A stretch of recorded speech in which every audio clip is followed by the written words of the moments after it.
Назарларыңызға бүгінгі күннің басты жаңалықтарын ұсынамыз.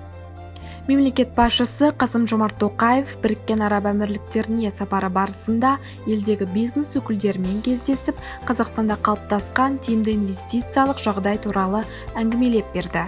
Сондай-ақ президент Біріккен Араб Әмірліктеріне сапар аясында Abu Dhabi National Oil Company мұнай компаниясының бас директоры Сұлтан Ахмед Әл-Джабармен кездесу өткізді. Қасым-Жомарт Тоқаев Шейх Сурур бен Мухаммед Әл-Нахаянмен кездесті. Шейх Сурур бен Мухаммед Әл-Нахаян Қазақстан президентіне өзінің West Hydrocarbons Commercial Investment LLC компаниясының Батыс Қазақстан облысында мұнай өңдеу зауытын салып жатқанын айтты. Алдағы уақытта да біздің елімізбен бірлесіп жұмыс істеуге, жаңа жобаларға инвестиция салуға ниет білдірді. Алтын Прагада Абай орталығы ашылды. Елордадағы ұлттық академиялық кітапхана мәдениет және спорт, сыртқы істер министрліктерімен және шет мемлекеттердің бірнеше елшілігімен бірлесе отырып, Абай мәдени ақпараттық орталығын ашу жобасын қолға алды. Педагогика ғылымдарының докторы, профессор, ұлттық академиялық кітапхананың басшысы Үмітхан Дәуренбекқызының бастамасымен жүзеге асып отырған игі шара ең алдымен Еуропаның ең көне де көрікті қалаларының бірі Прагада Клементинум атындағы ұлттық кітапханада басталды. Шетелдік жұмыскерлерді тартуға арналған квота қысқарады. Биылдан бастап Қазақстанда шетелдік жұмыскерлерді тартуға арналған квота 40%-ға қысқартылды. Яғни 2020 жылы елімізде шетелдік жұмыс күшін тартуға берілген рұқсат 29292 бірлікті құрауы тиіс. Ал былтыр бұл көрсеткіш 48700 бірлік болған еді. Енді соның 40%-ы қысқаруда. Қазірдің өзінде Ақтөбе, Батыс Қазақстан, Қызылорда және Солтүстік Қазақстан облыстары 4 санат бойынша шетелдік жұмыскерлерді тартудан толықтай бас тартып, жұмыс берушілердің қажеттілігін жергілікті мамандар есебінен шешуді жоспарлап отыр. Ауылды жаңғыртуға 900 миллиард теңге бөлінеді. Осылайша 2027 жылға дейін әлеуеті бар деп іріктелініп алынған 3500 ауылды жаңғырту жұмыстарына 900 миллиард теңге бөлу жоспарлануда. Бұдан бөлек тірек ауылдардағы әлеуметтік, инженерлік және тұрғын үй инфрақұрылымын дамытуға нұрлы жол, нұрлы жер сынды өзге мемлекеттік бағдарламаларда қарастырылған қаржыны бағыттау көзделуде. Қазақстанда коронавирусты жұқтырғандар жоқ. Арнайы брифинг өткізген еліміздің бас санитарлық дәрігері Жандарбек Бекшин Қазақстанда коронавирусымен тіркелгендердің жоқ екенін айтты.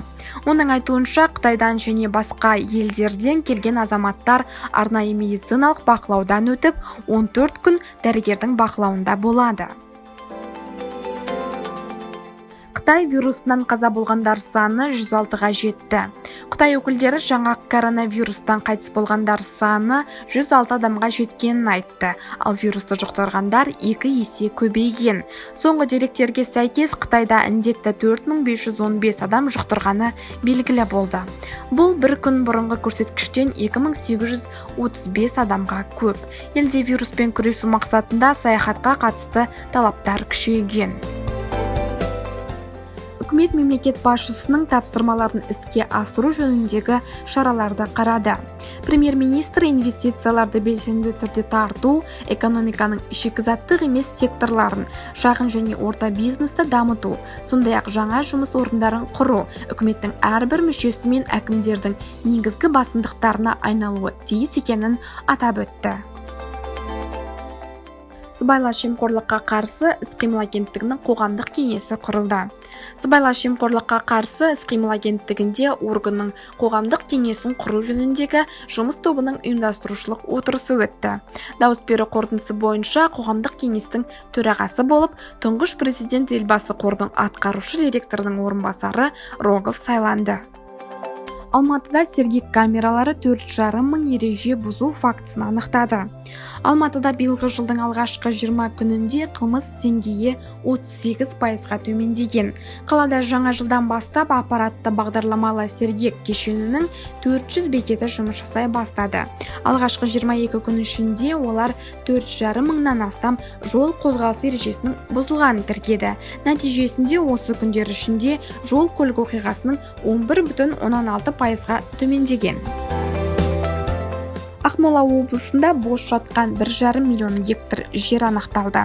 Бүгінгі таңда Ақмола облысы аумағында ауыл шаруашылығы мақсатындағы 1,5 миллион гектарға жуық жердің пайдаланылмай жатқаны анықталып отыр. Жергілікті атқарушы орган өкілдері бұл бағытта шаруалармен жалға алу туралы келісім шарттарды бұзу, жерді мемлекетке қайтару сияқты шараларды қолға алуда. Нәтижесінде 730 мың гектар жерді айналымға қосу бойынша жұмыс жүргізілуде. Ақтөбеде 1 миллион шаршы метр тұрғын үй салынды. Ақтөбе облысының әкімі Оңдасын Оразалиннің айтуынша, биылғы 2020 жылы тұрғындардың әлеуметтік әлжуаз топтарына тұрғын үй көмегін көрсетуге басымдық беру бағыттары белгіленген. Бүгінгі күні Ақтөбеде тұрғын үйге ие болу және сатып алу кезегінде 30 мың адам тұрғаны, сонымен бірге 150 мың азамат облыс орталығының іргесі мен маңынан жеке тұрғын үй құрылысы үшін жер телімдерін алуға өтініш бергені де жауапкершілік жүгін салмақтандыра түседі. Таразда тағыда 80 пәтерлі үй пайдалануға берілді. Тараз қаласында нұрлы жер бағдарламасы аясында жаңа салынған 15-ші шағын ауданнан тағыда 80 пәтерлі тұрғын үй пайдалануға берілді. 5 қабатты тұрғын үйдегі пәтерлерді негізінен халықтың әлеуметтік жағынан осал топтары иеленді. Шымкентте 205 азаматтық іс медиация тәртібімен шешілген. 2019 жылдың 12 айында азаматтық істер бойынша сотқа 4206 талап арыз және 145 іс түсіп, 3773 іс аяқталған. Оның ішінде шешім шығарумен 2962 іс, сот бұйрығын шығарумен 22 іс аяқталған. Ал 321 талап арыз қараусыз қалдырылса, 323 арыз қайтарылған және 56 іс соттылығы бойынша жолданған. Ал 412 іс қысқартылып, соның ішінде 170 іс медиация тәртібімен аяқталған. Қоржынымыз бос қайтты. Қаңтар айының 9-22 аралығында Швейцарияның Лозанна қаласында өткен жасөспірімдер арасындағы қысқы Олимпия ойындарында Қазақстан құрамасының қоржыны тұңғыш рет бос қайтты.